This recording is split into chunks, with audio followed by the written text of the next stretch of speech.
Once again, Christian greetings to all our valued listeners and viewers throughout the whole world, more particularly to all Shepherd's Rod believers, and most especially to our beloved brothers and sisters in the United States of America.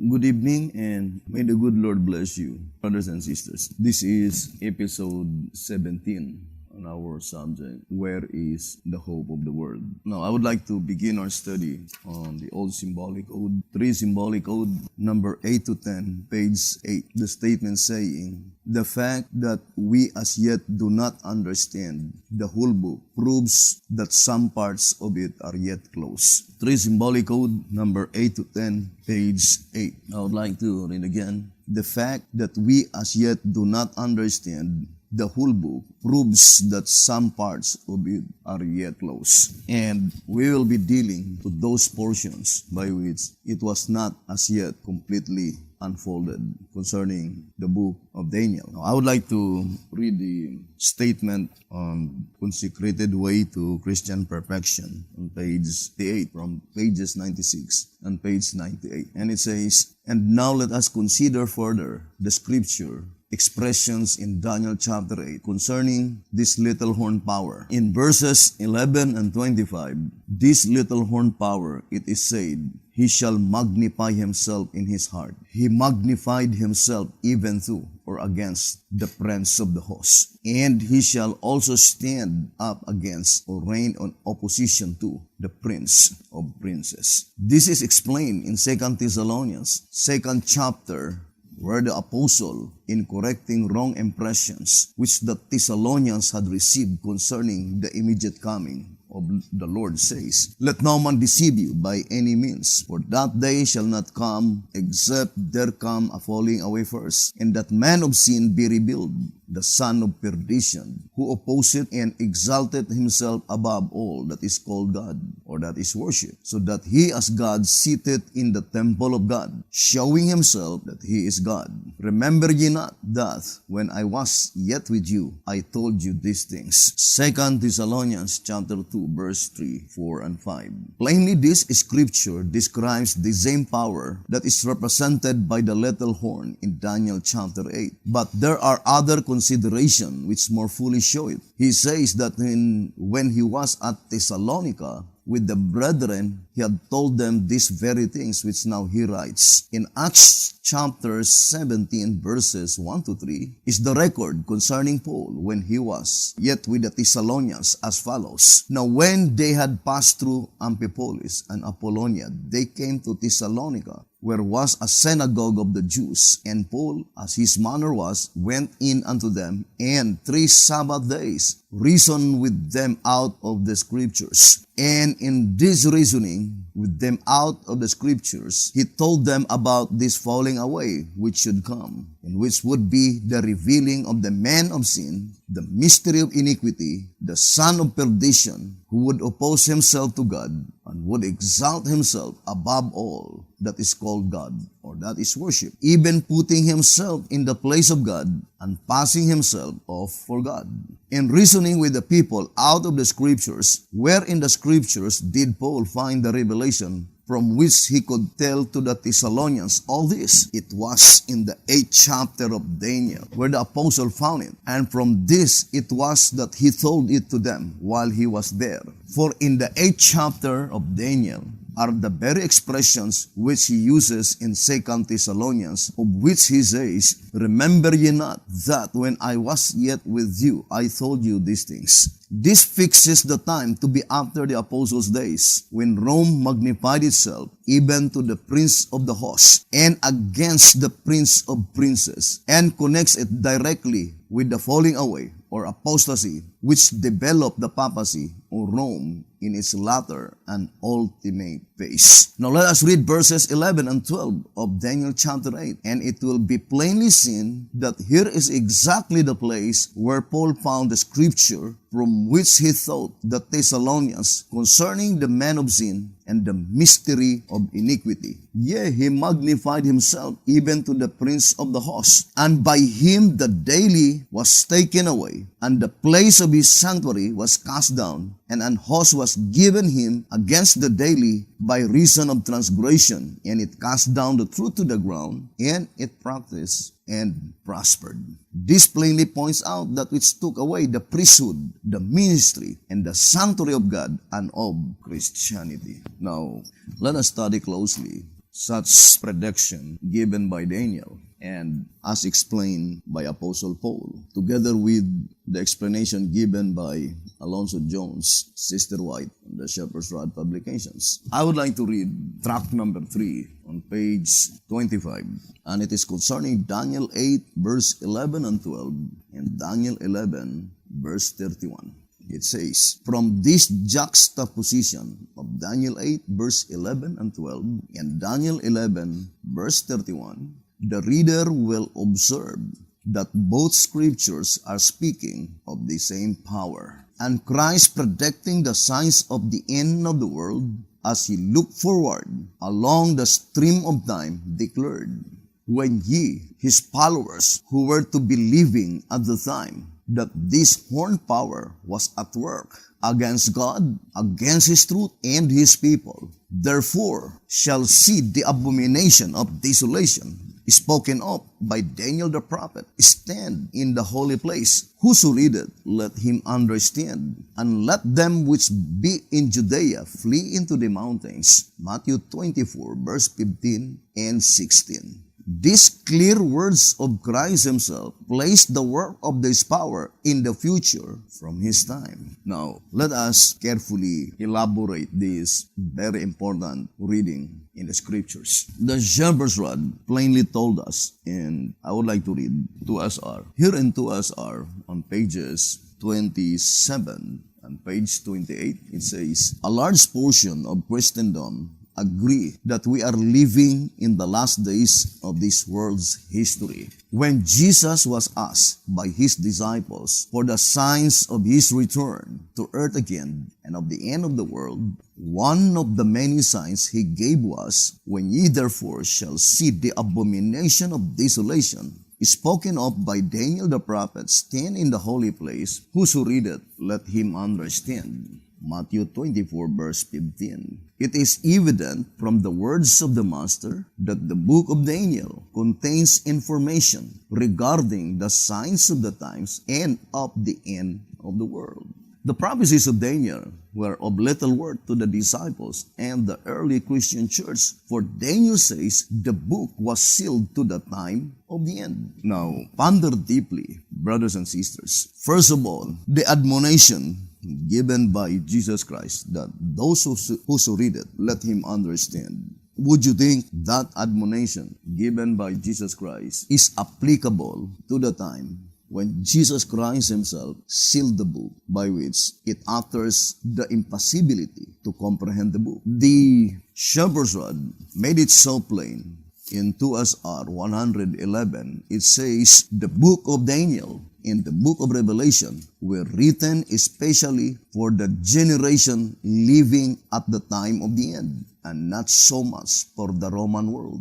They had no understanding of the writings that pertain to the last days, and thus could not have profited by them. The Shepherd's Rod made it so plain that the time of the end, in more specific terms, began in the year 1844. Now, I would like to read the statement in 3 Symbolic Code, number 8 to 10, page 8. It says, this time must have begun when the book began to be opened, but if we must declare the beginning of that time in more specific terms, it in a spatial sense began in the year 1844. The time of the end is the period just before the end of the world. 3 Symbolic Code 8 to 10, page 8. And the Shepherd's Rod plainly told us in 2 TG number 7, page 3, saying, Daniel was told to shut and seal the book even to the time of the end. The book, therefore, was not for the understanding of the people before the time of the end. With those passages, we can safely conclude that such admonition given by Jesus Christ must be to the people living in the period of the time of the end. And the shepherd's rod plainly told us in 3 Symbolic Code 8 to 10, page 8, that the time of the end, in more specific terms, began in the year 1844. Obviously, therefore, that admonition given by Jesus Christ in Matthew 24, verse 15, must be to the people living in the time of the end, beginning from 1844 onwards. Now, let us read tract number 3. It says here in tract number 3 on page 34, let's read a statement. The work of the exceeding great horn was therefore what he did not understand. And so it was that later, in those days, he was again mourning, this time 3 full weeks, whereupon he says, it seems there is direct significance, the occurrence in the days of Daniel and in the days of Apostle Paul. According to the scriptures in Acts 17, when Apostle Paul was in Thessalonica or Thessalonians, he spent 3 Sabbaths to explain to them the book of Daniel. And Daniel also spent 3 weeks just to understand the vision. And it is concerning the vision of the exceeding great horn by which Daniel did not understand. Therefore, brothers and sisters, we need to focus our attention to that portion by which Daniel did not understand. In 2TG number 33, on page 10, it says here, let's read the statement given by the shepherd's rod. 2TG number 33, page 10. Daniel was then promised all the light that could be given, not only on the vision of chapter 8, but on all that is noted in the scripture of truth in connection with the vision, that which the angel showed him is recorded in chapters 11 and 12. Or in other words, according to tract number 3, chapter 11 is the explanation of the vision on chapter 8. So the promise that was given by God on Daniel chapter 10, verse 21, is found on chapter 11. Now here in tract number 3, page 34 and 35, it says, the work of the exceeding great horn was therefore what he did not understand. And so it was that later, in those days, he was again mourning, this time 3 full weeks, whereupon he says, I saw a certain man clothed in linen, whose loins were girded with fine gold of Ophir. Then said he unto me, Now I am come to make thee understand what shall befall thy people in the latter days. For yet the vision is for many days, for at the time of the end shall be the vision. Daniel chapter 10, verse 5, 12, and 14, and Daniel chapter 8, verse 17. That chapters 11 and 12 contain the explanation of the vision promised by the angel in chapter 10. Can be readily recognized not only from the continuity of the angel's speech, but also from the fact that these chapters are the explanation of the vision in the 8th chapter. For the reader's convenience, we quote the last 2 verses of chapter 10 and a part of the angel's explanation recorded in chapter 11. Now in this reading, in tract number 3, pages 34 and 35, to repeat again, Daniel was troubled because he did not understand concerning the exceeding great horn in Daniel chapter 8. And he spent 3 full weeks just to understand the vision, but he failed. And then the promise was given to explain the vision, and it is found on chapter 11 and chapter 12.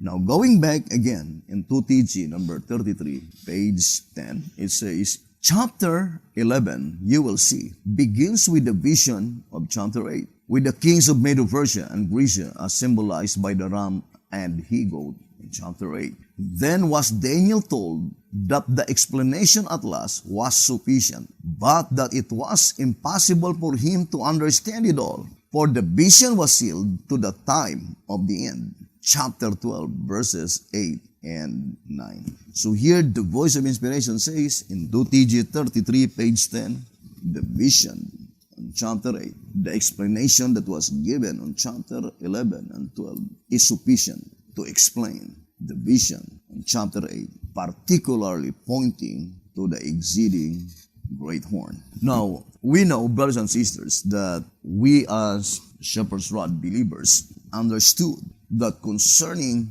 Daniel chapter 11, according to 2TG, let us read the statement. In 2TG number 42 on page, let's read 2TG 42, page 27. Verse 45, and he shall plant the tabernacles of his palace between the seas in the glorious holy mountain, yet he shall come to his end, and none shall help him. The only portion of Daniel 11 yet to be fulfilled is this verse, the last of the chapter, and since these prophecies are made to be understood only when they are being fulfilled or after fulfillment, verse 45 is not as clear as we should like to have it. Consequently, concerning the palace of his tabernacles and his end also, as to whether another Christian power shall inherit the title King of the North, before verse 45 is fulfilled, only time itself will positively portray the whole truth. 2TG 42, page 27. And it was written on November 27, 1948. Now, in this reading, we can prove to you that the statement in the Great Controversy 344 is real, saying, even the prophets who had been favored with a special illumination with the Spirit of God did not fully comprehend the true import of the meaning of those things that they had foretold, for the message must be unfolded from time to time, according to the Great Controversy 344. Now, B.T. Hunter says in that reading, in 2TG 42, page 27, that he did not know as yet if there is another Christian nation to inherit the title King of the North. The title King of the North, in the days of B.T. Hunter, he plainly declared that it is pointing to Great Britain in particular. Now, here in 2TG number 7, page 10, it says, from the study of the 11th chapter of Daniel, we have learned several positive truths. First, that the time of the end began in the 18th century. That the king of the south is the Ottoman Empire.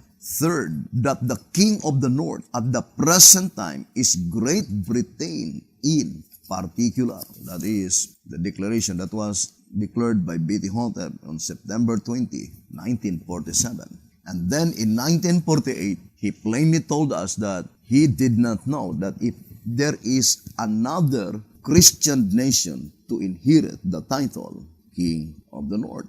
But the fact is, in 2SR, it was written in 1932, in 2SR page 151, let's read the statement. It says, I would like to read the statement in 2SR 151. The two-horned beast is the only one representing a local, religio-political government. Do not forget that statement. The two-horned beast is the only one representing a local, religio-political government. Therefore, of him alone can it be said, it is a man. Thus, whosoever shall stand at the head of that persecuting power, as described in this chapter, and represented by the beast, is the one who shall bear the mystical number 666. The spirit of prophecy also states that the King of the North brought to view in Daniel 11 verse 45 and the two-horned beast of Revelation 13 is the same power, and that it shall bear this mystical number 666. We quote, this power is the last that treads down the true church of God. And as the true church is still trodden down and cast out by all Christendom, it follows that the last oppressive power has not come to his end, and Michael has not stood up. This last power that treads down the saints is brought to view in Revelation 13, verse 11 to 18. His number is 666. 6:6. Now let us study closely this reading, brothers and sisters. 2SR 151. It was in 1932 that B.T. Hodder plainly declared in this reading that the last Christian nation to inherit the title King of the North must be the two-horned beast. And for sure, the two-horned beast cannot be applied to Great Britain. In this instance, we can prove to you that the same with Daniel and John the Revelator, that even though they themselves is the one who wrote the statement, but did not been able to understand what they had written. Now, here in the Shepherd's Rod, 2SR 151, it is very plain to understand that the last oppressive power, the statement, the last oppressive power, it is pointing to the exceeding great horn, the horn power. And that is why in track number 3, page 25, let us read again the statement. From this juxtaposition of Daniel chapter 8, verse 11 and 12, and Daniel 11, verse 31, the reader will observe that both scriptures are speaking of the same power. We know that the power mentioned in Daniel 8, verse 11 and 12 is the exceeding great horn. And that is the portion by which Daniel did not understand, according to track number 3, page 34. And the explanation given was found in chapter 11 and chapter 12.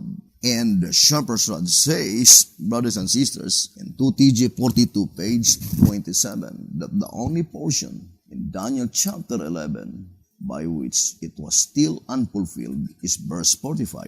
And we already read in 2SR 151 that that last oppressive power in Daniel 11 verse 45 and the power represented by that president, the head of the United States of America, who shall bear this mystical number 666, is the same power. Now, here in track number 3, page 25, let us read again. From this juxtaposition of Daniel 8, verse 11 and 12, and Daniel 11, verse 31, the reader will observe that both scriptures are speaking of the same power, and Christ, predicting the signs of the end of the world as he looked forward along the stream of time, declared, when ye, his followers, who were to be living at the time that this horn power was at work against God and against His truth. What truth? The daily and the sanctuary, and against His people. Therefore shall see the abomination of desolation spoken of by Daniel the prophet stand in the holy place. Whoso readeth, let him understand. Then let them which be in Judea flee into the mountains. Matthew 24, verse 15 and 16. These clear words of Christ Himself placed the work of this power in the future from His time. Now, first of all of us will agree that it was primarily applied in the Dark Ages. I would like to say primarily applied in the Dark Ages. Because if that is the particular object in view, then why is it that God withhold the understanding of the book of Daniel? That is the period of time by which the book was still sealed. And there is no possibility that the people of God in that period of time could understand the book because it was sealed.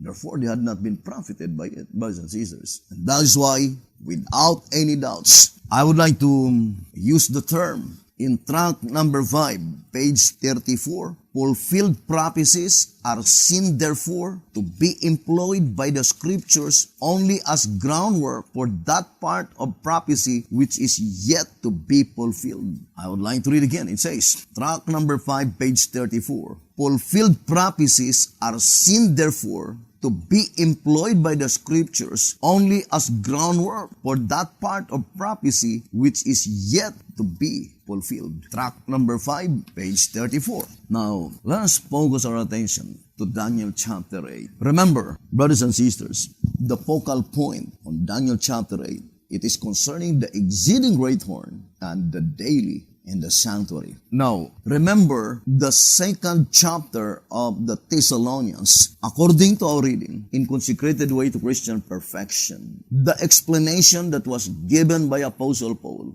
to the Thessalonians is found on Daniel chapter 8, verse 11 and verse 12, by which such vision had been sufficiently explained on Daniel chapter 11 and chapter 12, according to 2TG 33, page 10. Now the statement recorded in 2SR 151, which perfectly coincides with the statement in track number 3, page 25, saying that when this horn power is at work, the Shepherd's Rod says that the focal point of the admonition given by Jesus Christ in Matthew 24, verse 15 and 16, is to Christ's followers who were to be living at the time that this horn power was at work against God, against His truth, and against His people. First of all, brothers and sisters, I would like to quote that statement in Testimonies for the Church on volume 5. Let's read the statement. Testimonies for the Church on volume 5, page 452.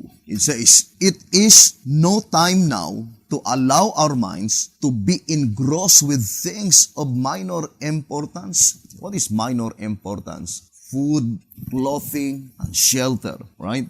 Let me read to you. Christ and His righteousness. On page 46, it says, "The righteousness of God. But seek ye first the kingdom of God and His righteousness, and all these things shall be added unto you." Matthew 6, verse 33. The righteousness of God, says Jesus, is the one thing to be sought in this life. Food and clothing are minor matters in comparison with it.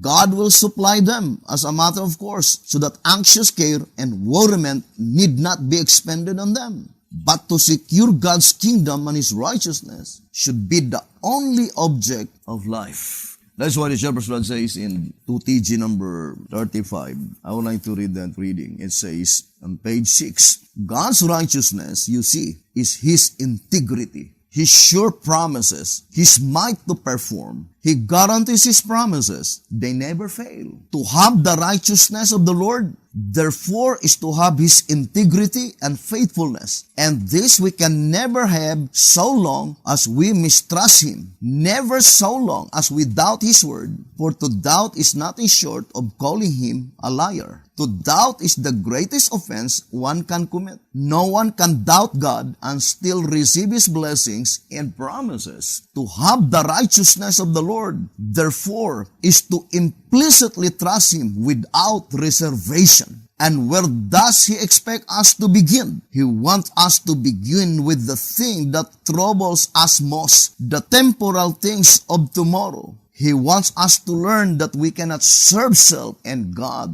too. In page 7, it says, these 3 verses plainly say that to live, to make a living, and to worry how you are to fare tomorrow is nothing less than serving mammon or self, that you cannot serve self and God at the same time. That if you serve God, you should be as free from worry of the future as are the birds. Yes, you should be even more confident of His care, for you are worth more than are the birds. You are wholeheartedly to know that so long as you serve Him, so long as you serve God, He will never leave you nor forsake you. 2TG 35, pages 6 and page 7. Now let us go back again to Testimonies for the Church, volume 5, page 452. It is no time now to allow our minds to be engrossed with things of minor importance. While men are sleeping, Satan is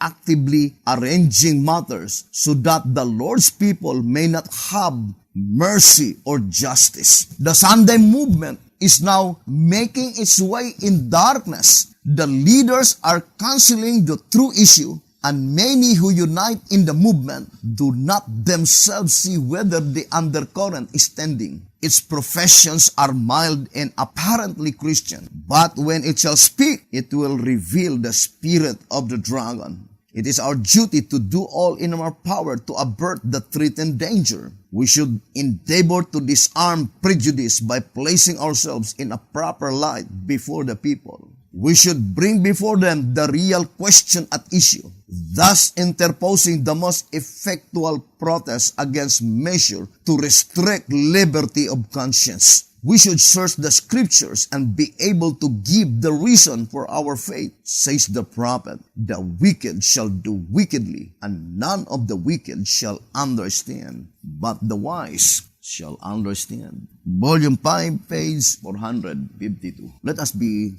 God's people, real God's people, logical thinkers, and not bait hunters. 2 TG 24:23. Or in other words, in 2 TG number 6, it says that we need to be a deep Bible student. 2 TG number 6, page 15.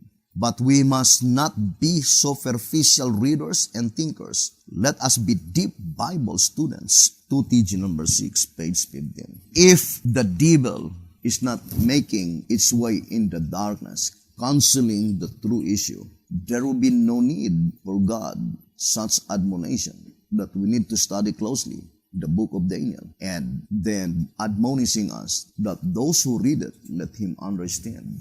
Or in other words, that statement in tract number 3, page 25, saying, when ye, his followers, who are to be living at the time that this horn power was at work against God, against his truth, and against his people, plainly indicating that at the time that this horn power is already at work against God, against his truth, the daily and the sanctuary, and against his people, it was hid in the dark. It was hidden in the darkness. And the only way that you could be able to discern the time when this horn power is at work against God and against his truth and against his people is through studying the book of Daniel and the book of Revelation. For if such deception, for if such scheme is very apparent to the finite observation, then there is no need for God to admonish us to study closely the book of Daniel and the book of Revelation. That's why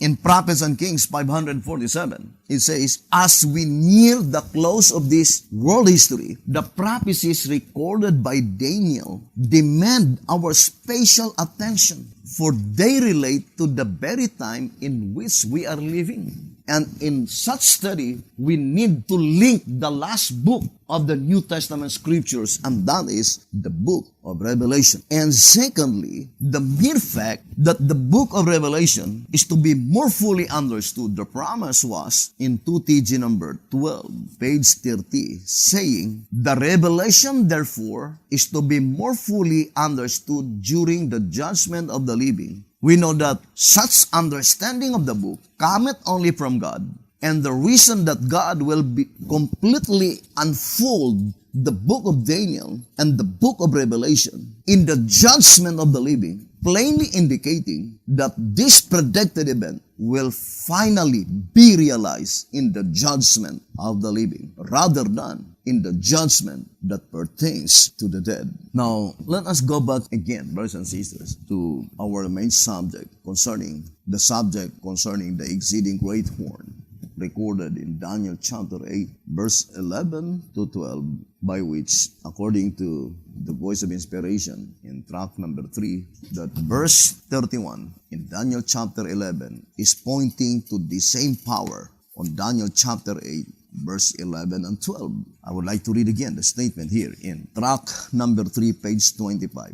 From this juxtaposition of Daniel 8 verse 11 and 12 and Daniel 11 verse 31, the reader will observe that both scriptures are speaking of the same power. You see, speaking of the same power. So the power mentioned in Daniel 8 verse 11 and 12 and Daniel 11 verse 31 is pointing to the same power and pointing, brothers and sisters, to the exceeding great horn. Now let us read first the statement in tract number 3, page 39. It says here, and as the great horn of the he-goat is symbolical of the Roman world represented by iron, in Daniel 2 verse 40, in its three periods: pagan, ecclesiastical, and Protestant period. Also, as in its second period, it threw the truth and the host underfoot and polluted the sanctuary by bringing in the abomination while it practiced and prospered. Daniel 8 verse 12. The 2,300-day period accordingly extends beyond the fall of ecclesiastical Rome and reaches into the Protestant period. Let us connect our study to the 2,300 days and nights. And I know that everybody is familiar that the 2,300 days and nights ended in October 22, 1844. Now, remember, brothers and sisters, the subject or the main subject in Daniel chapter 8 is the exceeding great horn. And the exceeding great horn, according to this reading in tract number 3, page 39, is pointing to the Roman world. Pointing to the Roman world, according to this reading in tract number 3, page 39. But the clear words of Jesus Christ in tract number 3, page 25, these clear words of Christ Himself place the work of this power in the future from His time. Of course, the entire period, I would like to use the term, the entire period of Jesus Christ on His first advent must be from 4 BC up to 31 AD. We know that in May 27, 31 AD, Jesus Christ ascended to heaven. Now, the Shepherd's Rod says that the clear words of Christ Himself place into the future the fulfillment of this power. What power? The exceeding great horn. When such power is at work against God, against His truth, and against His people. And it says it plays into the future. Now, in tract number 12, it is even more specific. Tract number 12, on page 81, that's the statement given by the Shepherd's Rod. Pollutes the sanctuary, takes away the daily. Let's read the statement. An arm shall stand on his part, and they shall pollute the sanctuary of strength, and shall take away the daily. And we know the word sacrifice, according to earlier writings, page 74, it is supplied by man's wisdom. It does not belong to the text. That is why I am no longer the word sacrifice, because it is not belong to the text. And towards our page 130, it says, the spirit prophecy, commenting on the text, says, then I saw in relation to the daily, Daniel 8 verse 12, that the word sacrifice was supplied by man's wisdom and does not belong to the text. Earlier writings, page 74. This being true, we must disregard the word sacrifice, but hold to the daily, although the word sacrifice is italicized, showing that it was supplied. A vision was given regarding the text, making it evident that a vital truth is involved in the words daily and sanctuary. Whatever the daily may be, it was taken away by the great horn. To SR page 130. To repeat again, let us disregard the word sacrifice because it does not belong to the text. It is supplied by man's wisdom, and that's the reason why it was italicized. Now let's go back again to tract number 12, page 81. It says, pollutes the sanctuary, takes away the daily. An arm shall stand on his part, and they shall pollute the sanctuary of strength, and shall take away the daily, and they shall place the abomination that maketh desolate. Daniel 11, verse 31. That these three links of truth, the polluting of the sanctuary, the taking away of the daily, and the placing of the abomination in the prophetic chain of events, brings us several centuries into the Christian era, is conclusively confirmed by Christ referring to them as in the future from the time He uttered the command. Tract number 12, page 81. Now, in this reading, brothers and sisters, tract number 12, page 81, the Shepherd's Rod made it so plain that the statement in Matthew 24, verse 15 and 16, it is not just an admonition, but rather it is a divine command that we need to implicitly follow. And I think there are three divine commands given in Matthew 24, verse 15 and 16. First, we need to understand the book of Daniel.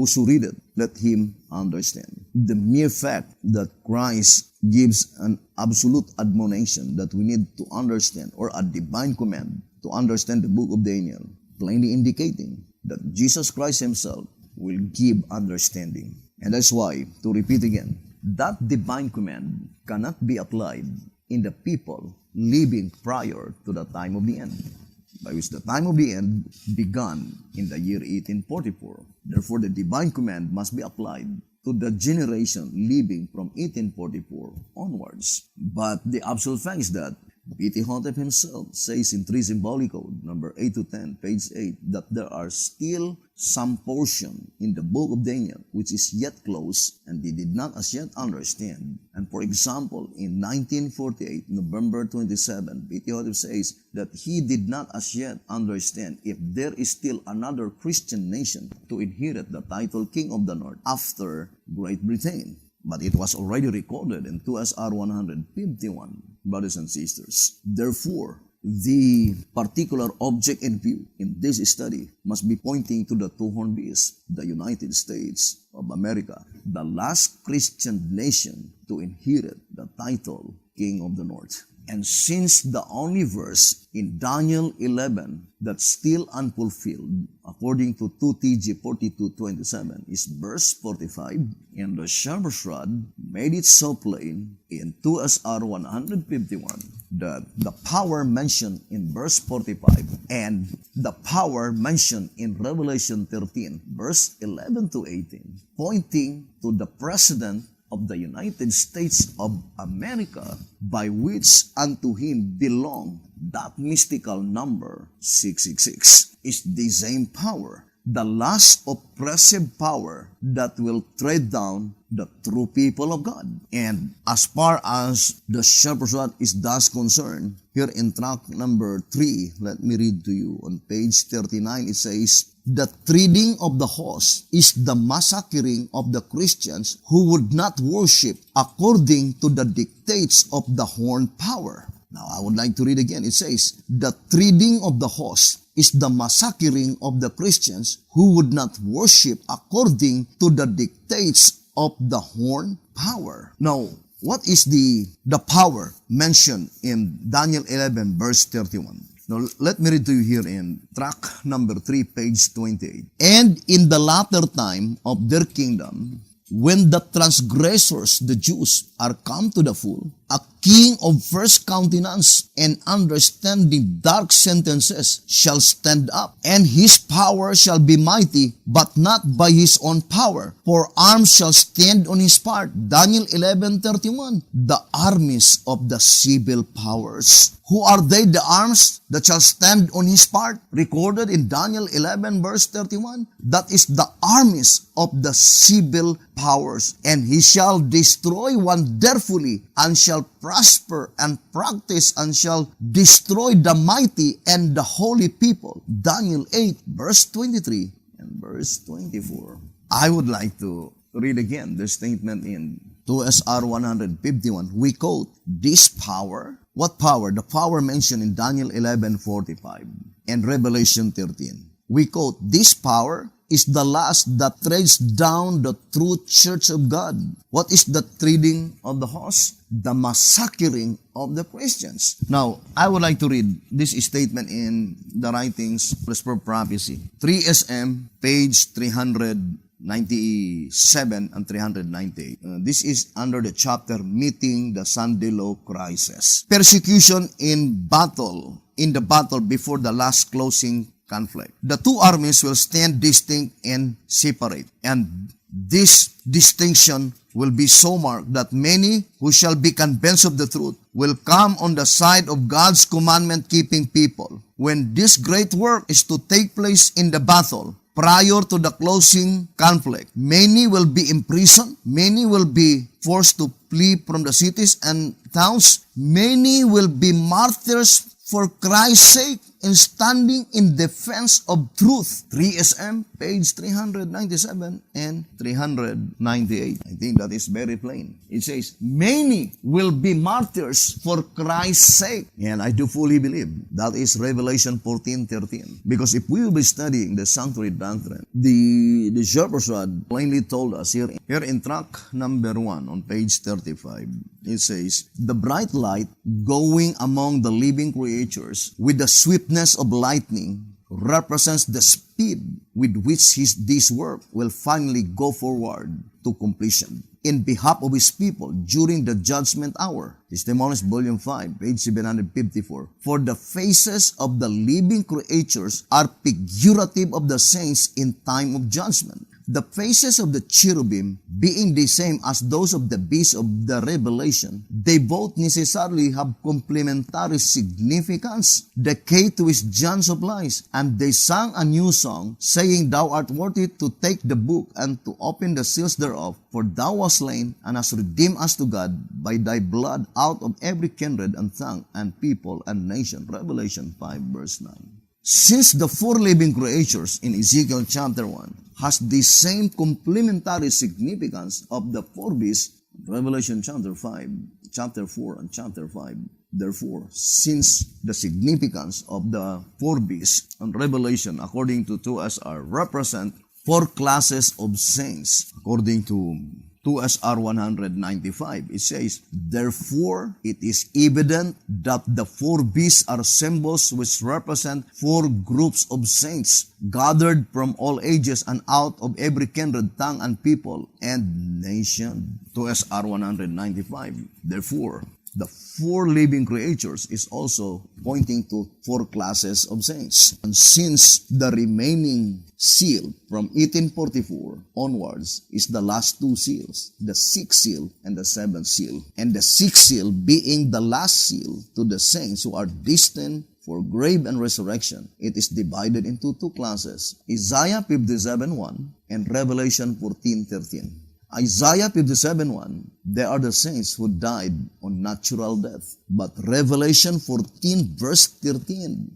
they are those that predicted beforehand that they will be martyred for their faith when that horn power is at work, brothers and sisters, because the treading of the horse is the massacring of the Christians. Track number 3, page 39. And the shepherd's rod says that the last oppressive power, 2SR 151, to tread down the saints of God did not yet come to its end. And that is why in Revelation chapter 6, concerning the 3 classes of martyrdom, and we know that first it is the souls under the altar. Here in Revelation chapter 6, verse 9, And when he had opened the 5th seal, I saw under the altar the souls of them that were slain for the word of God and for the testimony which they held. The souls under the altar, they are the martyrs under the first period of the exceeding great horn, pagan Rome, and more pointing to the apostles, the disciples,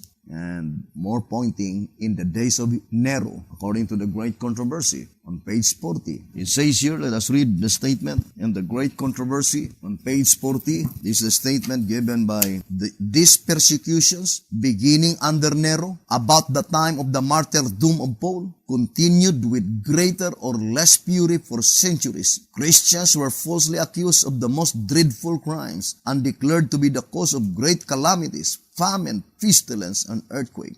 As they become the objects of popular hatred and suspicion, informers stood ready for the sake of gain to betray the innocent. They were condemned as rebels against the empire, as foes of religion, and pests to society.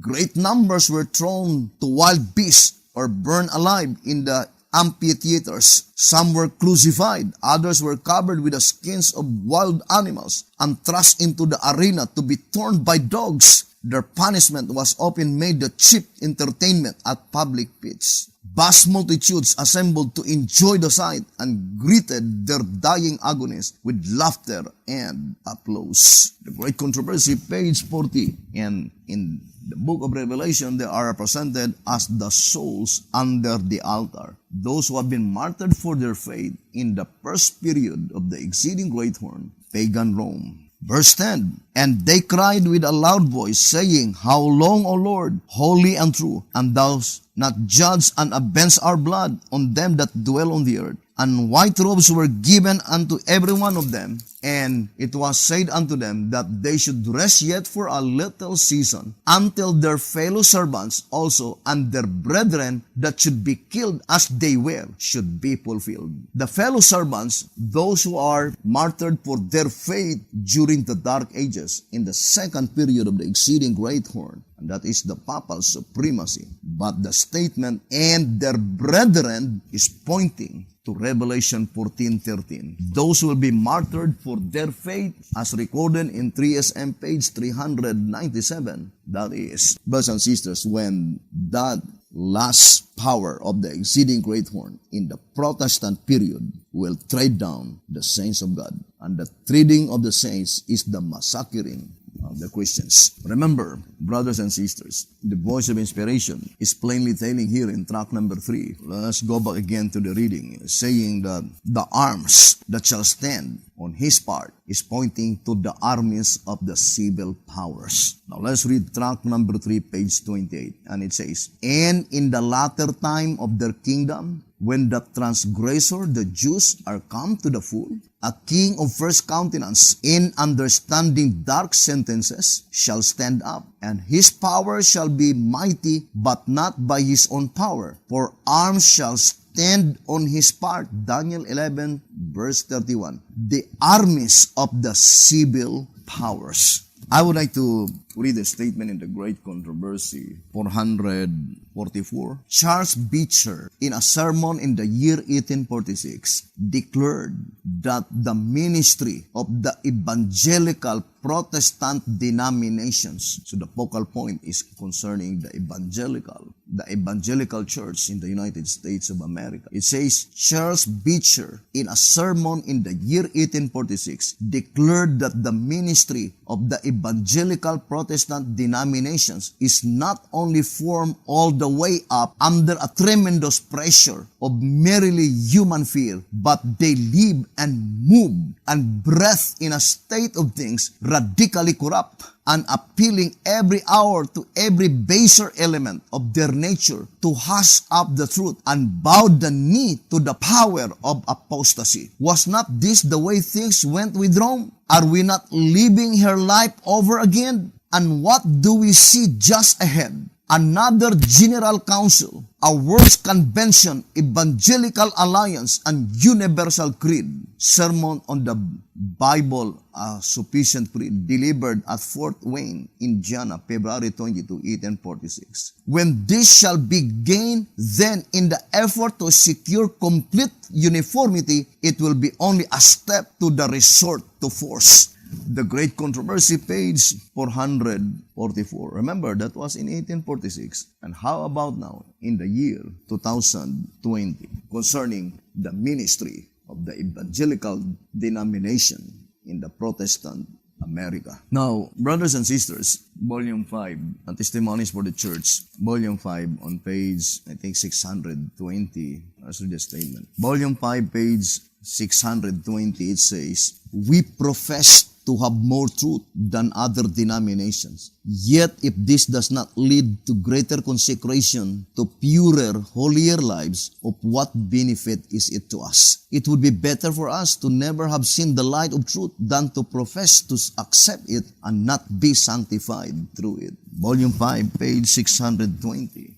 And I think that statement is more definitely applied to us as the Berean. I do fully believe that we have more light than any other denominations. We have the Shepherd's Rod publications. And I remember the statement in the Old Symbolic Code, and I do fully believe this reading, brothers and sisters, by which the Shepherd's Rod is plainly telling, to Symbolic Code number 2, page 5. It says, The Shepherd's Rod has led us to a greater knowledge in many Bible themes than any book we have ever had, showing that God is leading us day by day to a greater knowledge of His mysteries. We should be willing to walk in the light which we now have until it brings us face to face with this desired information to a perfect knowledge of all things instead of stepping off from the path of light and into darkness just because He does not show us everything all at once or because we cannot comprehend it all in a moment. To symbolic code number 2, page 5. But I would like to focus that statement that the shepherd's rod has led us to a greater knowledge in many Bible themes than any other book.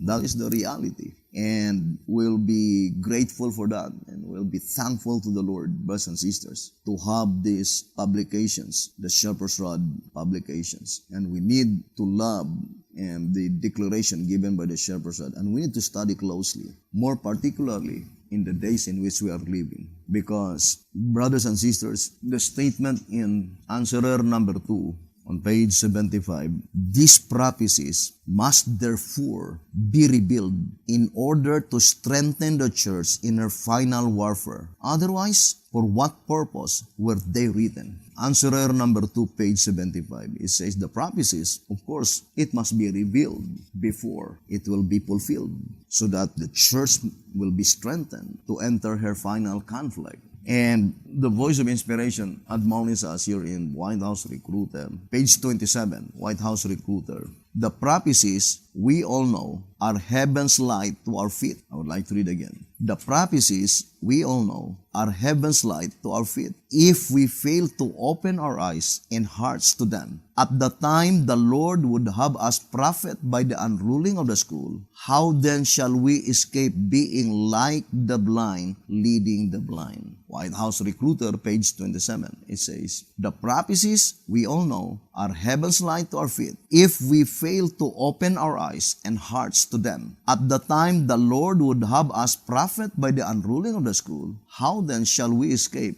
being like the blind, leading the blind? I do fully believe, brothers and sisters, that we are now living in a period of time by which the promise given by God to Daniel will finally be realized in our days. I remember that statement in Daniel 12 verse 13. Here in Prophets and Kings, it says, 547 in Prophets and Kings, honored by men with the responsibilities of state and with the secrets of kingdoms, bearing universal sway, Daniel was honored by God as his ambassador and was given many revelations of the mysteries of ages to come. His wonderful prophecies, as recorded by him in chapters 7 to 12 of the book bearing his name, were not fully understood even by the prophet himself. But before his life labors closed, he was given the blessed assurance that at the end of the days, in the closing period of this world history, he would again be permitted to stand in his lot and place. But it can be understood that it is pointing to Daniel himself. But the spirit prophecy is pointing to the wish of Daniel that his book will be understood. It will be finally realized to the people of God in the last days. And it says that at the end of the days, in the closing period of this world history, he would again be permitted to stand in his lot and place. It was not given him to understand all that God had revealed of the divine purpose. Shut up the words and seal the book. He was directed concerning his prophetic writings. These were to be sealed even to the time of the end. Go thy way, Daniel. The angel once more directed the faithful messenger of Jehovah. For the words are closed up and sealed till the time of the end. Go thy way till the end be. For thou shalt rest and stand in thy lot at the end of the days. Now we are not standing in the lot of Daniel, meaning that the desire of Daniel should be our desire. Can you imagine Daniel spent 3 weeks without eating and drinking because of his great desire to know the vision? Therefore, brothers and sisters, the statement in Daniel 12 verse 13 that we are now standing in the lot of Daniel, that there is a fervent desire in our hearts that we need to understand, brothers and sisters, the vision, and it is concerning the exceeding great horn. And we will so thankful to the Lord God Almighty, because no, it's not only pertaining to Daniel chapter 11 and chapter 12. But at the same time, we have the Shepherd's Rod publications. We have the writings of Sister White. We have the 1888 message by which those messages, brothers and sisters, is sufficient to expound the subject concerning the exceeding great horn. And there is no reason that God would reveal that very important truth after the event. Then how could God's people be prepared for that event? I remember the statement in 1SR Pocket Edition. It says here on page 9, let's read the statement. It says, any thinker knows that to have made known the truth of it before time would have left it as vain, valueless, and ineffective, as would making known the truth about the image of the beast years before, or a minute after it does its deceptive work. But at the striking of the foreordained hour, the time inspiration unlocks the mystery, all can behold the truth and profit by it. Happily, we can then intelligently strive to be among the guileless company and can be sealed with them if we sincerely and steadfastly follow on to know the truth on time. One is our Pocket Edition, pages 9 and page 10. Therefore, the statement, brothers and sisters, timely truth, meaning the unfoldment must be on time, on the proper time, at the time when God's people have still chance to prepare themselves and to escape such oncoming destruction. So this subject, brothers and sisters, I'm inviting all Shepherd's Rod believers, if you have time, let us sit down and study closely this very important subject, and more particularly to the last oppressive power in Daniel 11 verse 45 concerning the exceeding great horn. Remember, the Bible says that he had been able to tread down the truth to the ground, the daily and the sanctuary. It practiced and prospered. And in closing, I would like to read this statement. It says here, I would like to read. It is concerning the signs of the times. November 10, 1887. A.T. Jones, The Signs of the Times. There can be no shadow of doubt that these scriptures from the book of Daniel are the basis of Paul's words in 2 Thessalonians, 2nd chapter. Nor can there be any just doubt that both these scriptures from the book of Daniel and from the 2nd Thessalonians refer specifically to the papacy. The little horn power of Daniel 7 was to continue a times and the dividing of time, 1,260 years. Then the judgment should sit, and they should take away his dominion, to consume and destroy it unto the end. And then the kingdom and dominion and the greatness of the kingdom under the whole heaven shall be given to the people of the saints of the Most High, whose kingdom is an everlasting kingdom, and all dominions shall serve and obey him. Daniel 7 verse 26 and 27. The time of papal supremacy, the 1,260 years, ended in 1798. At the time the world entered upon the time called in the prophecy. The time of the end, Daniel 8 verse 17, Daniel 11 verse 45, Daniel 40 verse 35 and verse 40, and Daniel 12 verse 4. The judgment was set in 1844. His dominion has been taken away to consume and to destroy it unto the end. Soon he shall come whose kingdom is an everlasting kingdom, and who shall consume that wicked with the spirit of his mouth and destroy him with the brightness of his coming. But before he comes, Satan is to work with all power and signs and lying wonders, and with all deceivableness of unrighteousness in them that perish, because they receive not the love of the truth, that they might be saved. Therefore it is certain that we are now living in the time when this working of Satan is to be looked for, and also the time when the truth is to be given, the love of which will save men from the falsehood and deception of the working of Satan. In our next, we shall definitely locate the place where this working of Satan should arise, and the power through which it will be most prominently manifested. So our next episode will be focusing definitely locate the place, the exact place where this working of Satan should arise, and the power through which it will be most prominently manifested. Thank you very much for listening and viewing this program, brothers and sisters. Hoping that you will continue listening and viewing our subject episode by episodes. And we love you, brethren. May the good Lord bless you and have a wonderful evening.